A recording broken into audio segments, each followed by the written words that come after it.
Oh,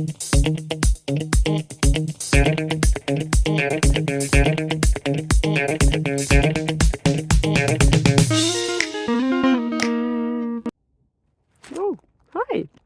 Yeah, today there is a little bit of a perspective change happening, because sometimes the answers are in the details, you know. Will it be the case for the next question? Let's see.